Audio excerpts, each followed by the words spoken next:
Hi friends, and welcome to episode 2, completion of February. It's the Stash Challenge 2026, and we just finished February. Hello everyone, I'm Mariah. I'm also your host for the Stash Challenge 2026. Did I say 2025 earlier?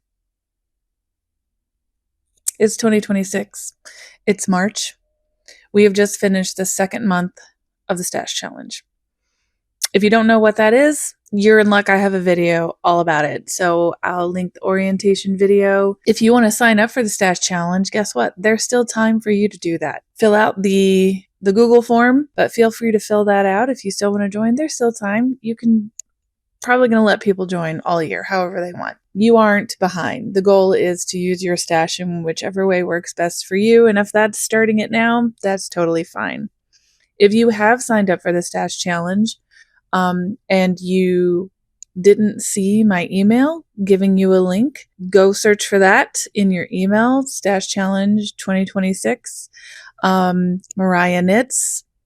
Give it a search and see if that pops up. If there's still a problem, you can email me and let me know, message me on Instagram, message me on Discord, say like, hey, I still haven't gotten the spreadsheet, and I will help you out with that. So as I said, we finished our second month of the Stash Challenge. Things are looking pretty good. Just to remind everyone, we do have 2 challenges going on for the Stash Challenge. And again, these are just little boosts of motivation to get people using more of their stash. The first challenge we have going on from February 1st through April 30th is the WIP-A-LONG. So encouraging everyone to pull out their WIPs and start working on those. I see a lot of this type of encouragement going on in the fiber world, so you can double dip, and it's a great motivator to get us all working on those WIPs. We had our new cast on in January, so we kind of got that new cast on itch out of the way, and now it's time to try to get some of those WIPs under control.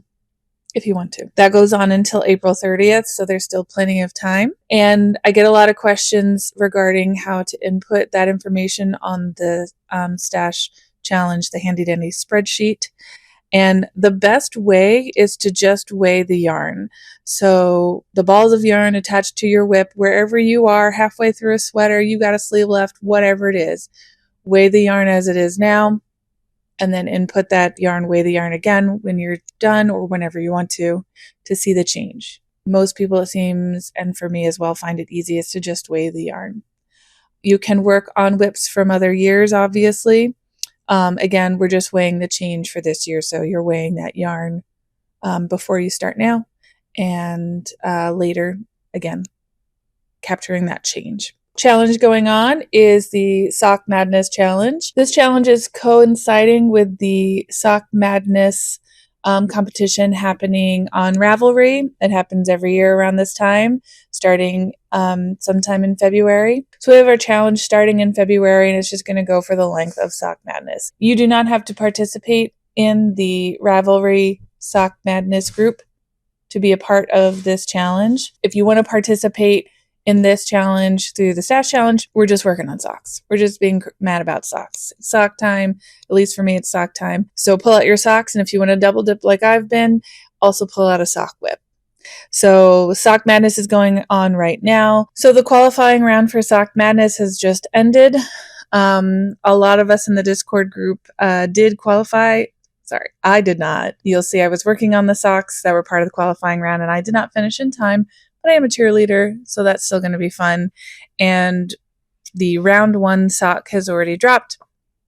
If you have no idea what's going on, a link below to the Sock Madness group in Ravelry. You can also join our Sock Madness Challenge, Sock Madness channel in the Discord, and you can see the socks that we're knitting up. So those are the challenges going on right now that you can participate in. And again, I do have a schedule planned out. If you see in the January video, I posted the schedule. So moving on to the Stash Challenge itself, like I said, things are moving along nicely, but our numbers are down as compared to January. So first, let's start with our group stats, how everything is going. So February, we've got 33,674 grams or 74 pounds of yarn worked up. And that's down 37 pounds from January. So we had a lot more worked up from our stash in January. For the yards, we have 86,358 yards or 49 miles. And again, that's down about 18 miles from January. But overall, these numbers are still up compared to last year. And I believe from last year, I think we had about 60 people actively participating. And this year, it looks like we have about 90 people actively participating. So that's really cool. And so, of course, that might be why those numbers are up. And just to remind people, as far as active participants, the change to the challenge, the stash challenge this year is if you are inactive for 45 days or more, you will not be included on the top 10 scoreboards. We do have some people getting close. We have a couple people who have been inactive for that amount of time and some more people getting close to that mark. It's not a punishment. It's just giving those people who are more actively participating a chance to get on the scoreboard because it's pretty tough to get on there. And then here's my year-to-date graph. Again, with this one, I was hoping to kind of visualize how much we did last year and as a goal for us to get to, and of course to exceed for this year. So far we're doing pretty good. Right now we are at 186 pounds and 116 miles for this year. So we're moving right along. Okay. And finally, we have our top 10 scoreboards. So first up, we have our top 10 scoreboard for the heavyweight lifters. So these are the people who used up the most grams of their stash. Again, pretty hard to get up on here.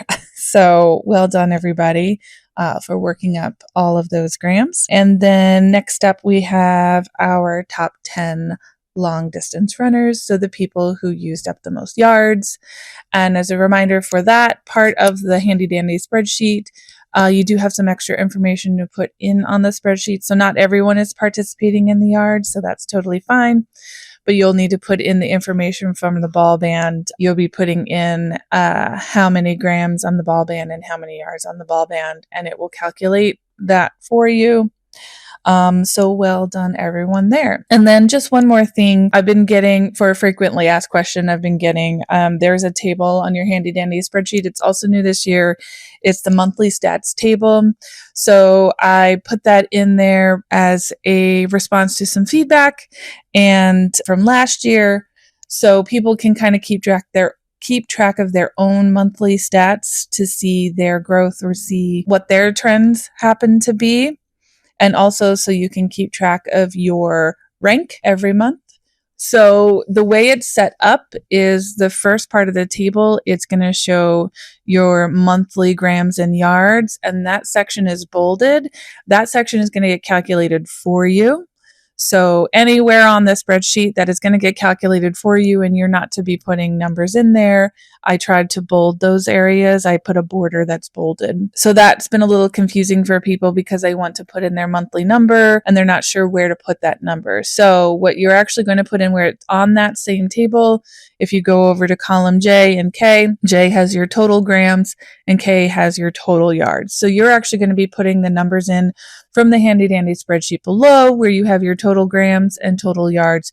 You're going to put those numbers in there and the table will calculate what your monthly usage is. So you don't have to do any of that math. And also next to that, you have L and M. That's where you're putting your heavyweight lifter rank and your long distance runner rank, which you're going to see up in the top right corner on the spreadsheet as well. So you can keep track and see if you improve. That number will change on Saturdays is when I update the scoreboard. So you'll want to make sure you put those numbers in before that changes. Hopefully that answers everyone's questions for now. Well done, everybody, for using up their stash yarn. And if you notice anything funky happening on the spreadsheet, I've had a couple of people reach out to me, and I thank you for that. Let me know so I can make sure everything's working smoothly. So still some weird things happen, but we got it taken care of. So please feel free to reach out to me. Again, you can DM me on Instagram. You can email me. You can message me in our Discord.